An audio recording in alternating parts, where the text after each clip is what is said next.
Olá, amigos do Esporte a Motor. O GP dos Estados Unidos foi bastante movimentado dentro e fora da pista, com algumas punições polêmicas e uma dobradinha maiúscula da Ferrari com a terceira vitória de Charles Leclerc no ano. Tudo isso fica para trás, porque agora é a vez do GP da Cidade do México, a 20ª etapa do campeonato, e com ela o nosso 20º pré-GP, o programa que tem o apoio da Petronas Synthium com tecnologia Cooltech e do BRB, o Banco de Brasília, que abraçou o automobilismo.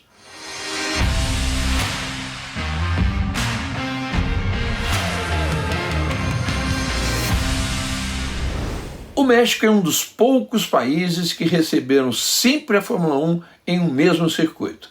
No Brasil, por exemplo, já tivemos GPs em Interlagos e Jacarepaguá. Na Bélgica, em Spa-Francorchamps e Zolder. Na Alemanha, Hockenheim e Nürburgring. E até Itália e Inglaterra já tiveram seus GPs em pistas diferentes. O México não. Desde 2021, com o nome oficial de GP da Cidade do México, a prova sempre aconteceu no mesmo lugar em todas as suas 23 edições. Desde a primeira corrida oficial, em 1963 e até 70, o nome do autódromo era Magdalena Mixhuca, que é o nome do parque onde a pista foi construída.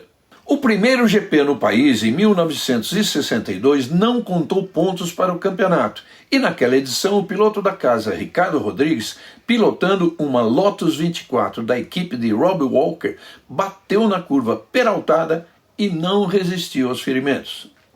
Depois surgiu o irmão de Ricardo, Pedro Rodrigues, que disputou 55 GPs na Fórmula 1 com 2 vitórias, defendendo Ferrari, Lotus, Cooper e BRM. E em 1971, Pedro disputava uma etapa de Sport Protótipos em Norrising, na Alemanha, pilotando uma Ferrari, e também faleceu depois de um acidente. O México ficou sem o seu piloto mais talentoso e também sem o seu GP entre 71 e 85, quando a prova voltou ao México em 1986. O retorno se deu no mesmo circuito reformado e com um novo nome, Hermanos Rodrigues, em homenagem aos irmãos Ricardo e Pedro. A segunda fase do GP aconteceu entre 86 e 92 e seguiu-se um hiato longo, de 93 até 2014. A prova voltou em 2015 e desde então só não houve GP no México em 2020, ano da pandemia. Quando retornou, depois de outra grande reforma, o circuito perdeu uma de suas características mais marcantes, a curva peraltada, inclinada e velocíssima. No início dos anos 90, a curva era percorrida a mais de 260 km por hora.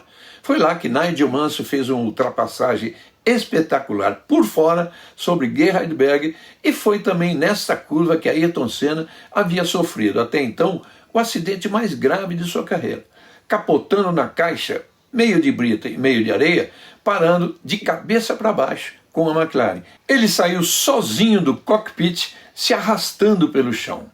Na reforma, a peraltada deu lugar a um complexo de S's, uma seção que passa por dentro de um estádio de beisebol que foi construído no local. A curva ainda existe, passando por trás da arquibancada desse setor. Em número de vitórias, Max Verstappen lidera a estatística no Hermanos Rodrigues. O holandês já venceu 5 vezes no país. Depois dele, 4 pilotos empatam com 2 vitórias.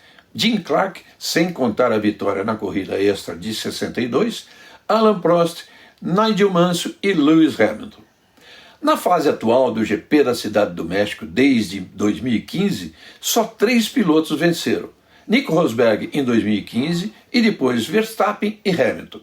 No final de semana, assim como foi no ano passado, a Pirelli traz a gama mais macia de compostos, com o C3, C4 e C5. A Cidade do México é um destino repleto de curiosidades fascinantes.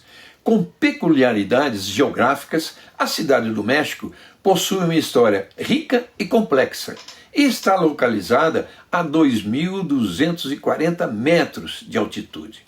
É a corrida mais alta em relação ao nível do mar em todo o calendário. Para termos uma ideia, São Paulo é a segunda de maior altitude, com cerca de 800 metros acima do nível do mar. O ar rarefeito traz imensos desafios aerodinâmicos, de refrigeração e de gerenciamento de pneus. Já falamos bastante sobre o México em outras edições anteriores do Pré-GP aqui no canal. É uma pista onde se usa configuração de asa parecida com a de Mônaco e, curiosamente, se alcança velocidades de reta compatíveis com as de Monza, a pista onde se usa menos asa. Um dos fatos mais incríveis é que a cidade foi construída sobre o antigo lago Texcoco. Isso significa que grandes partes da cidade estão afundando aos poucos, numa média de 10 centímetros por ano. Fundada como Tenochtitlan pelos astecas no século XIV, ela foi um dos centros mais importantes do Império Azteca. Após a chegada dos espanhóis em 1519, a cidade foi destruída e reconstruída como capital do novo Império Espanhol. Hoje a fusão entre o passado pré-Colombo e o legado colonial é visível em cada esquina da cidade. A economia é uma das mais fortes da América Latina. O seu PIB é comparável ao de alguns países bem mais desenvolvidos, sendo um dos principais centros financeiros do mundo hispânico. Além disso, a cidade é um hub tecnológico em crescimento e possui uma importante indústria turística, recebendo milhões de visitantes a cada ano. Com mais de 9 milhões de habitantes apenas dentro de sua área central e cerca de 22 milhões na região metropolitana, a Cidade do México é uma das maiores aglomerações urbanas do mundo. Isso faz da cidade um local diverso e cheio de vida, mas também desafiado por problemas de infraestrutura e sustentabilidade. Cidade do México e São Paulo compartilham várias semelhanças. Ambas são as maiores metrópoles de seus países, exercendo papel fundamental nas economias nacionais e regionais.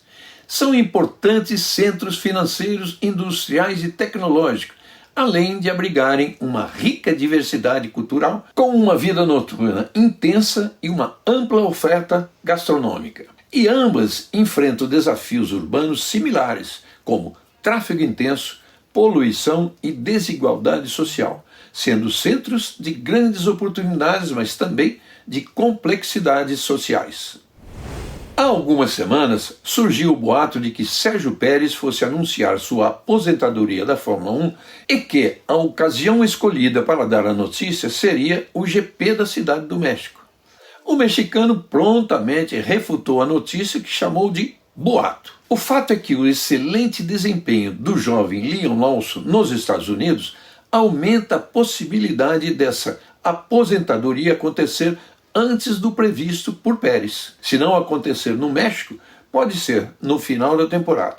Certa mesmo é a participação de Felipe Drugovich no primeiro treino livre pela Aston Martin, usando o carro de Fernando Alonso, que está muito próximo de completar 400 GPs na Fórmula 1. Será o primeiro contato de Drugovich com o AMR24 este ano. Em 23, ele participou do primeiro treino livre nos GPs da Itália e Abu Dhabi, inclusive fechando uma das sessões de treino com o segundo melhor tempo. Mesmo não tendo o melhor carro, Max Verstappen usou de muita inteligência e talento para manter-se à frente de Lando Norris e recuperar um pouco da vantagem que vinha caindo. Antes de Austin, a diferença era de 52 pontos. Agora é de 57 a favor do holandês. Verstappen soma 354 pontos contra 297 de Lando Norris, faltando 5 corridas e 2 sprints para o final do campeonato. Norris agora passa a enxergar a sombra de Charles Leclerc, que venceu pela terceira vez no ano e agora conta com 275 pontos, só 22 atrás do inglês. Oscar Piastri segue em quarto com 247 e Carlos Sainz em quinto com 215. Lewis Hamilton, que abandonou em Austin, fica com 177, 10 a mais que o sétimo colocado George Russell. Em oitavo, Sérgio Pérez soma 150 pontos, com Fernando Alonso ainda nos 62 e Nico Hülkenberg no 10º lugar com 29. Apesar da vantagem de Verstappen no campeonato de pilotos, na tabela de construtores a McLaren segue abrindo diferença. Com 544 pontos, a equipe tem 40 a mais que a Red Bull. O time austríaco agora sofre pressão da Ferrari, que está só 4 pontos atrás, com 496. A Mercedes AMG Petronas garante o 4º lugar, com 344 pontos.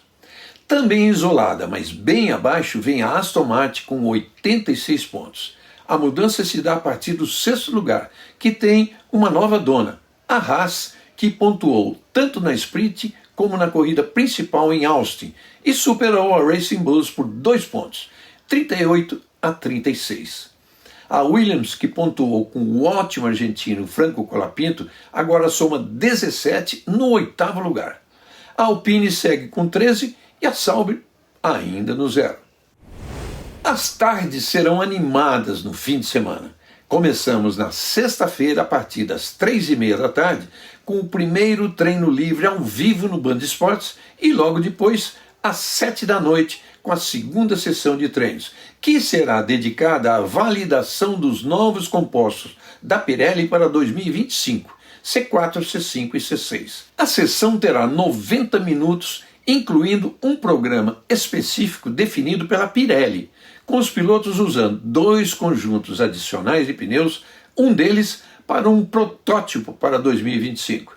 No sábado, o terceiro treino livre começa às 2h30 da tarde, também no Band Esportes. A classificação às 6 da tarde terá transmissão ao vivo do Band Esportes e da Band para algumas praças. E no domingo, a partir das 4h30, já estaremos ao vivo trazendo todas as informações da Cidade do México, fazendo aquele esquenta para a largada que acontece às 5 da tarde. Com o GP dos Estados Unidos, que já foi surpreendente, é de se esperar mais no Autódromo Hermano Rodrigues. Altitude, alta degradação de pneus e também de freios por causa da baixa pressão aerodinâmica podem trazer algumas surpresas. Vamos torcer por um final de semana de muita ação no México, porque no próximo domingo, São Paulo se torna capital da Fórmula 1. Obrigado pela companhia de todos vocês. Continue compartilhando, comentando e curtindo o conteúdo do nosso canal. E se ainda não é inscrito, é bem fácil. É só clicar no botão inscrever-se logo abaixo do vídeo. Valeu, gente! Nos vemos no fim de semana.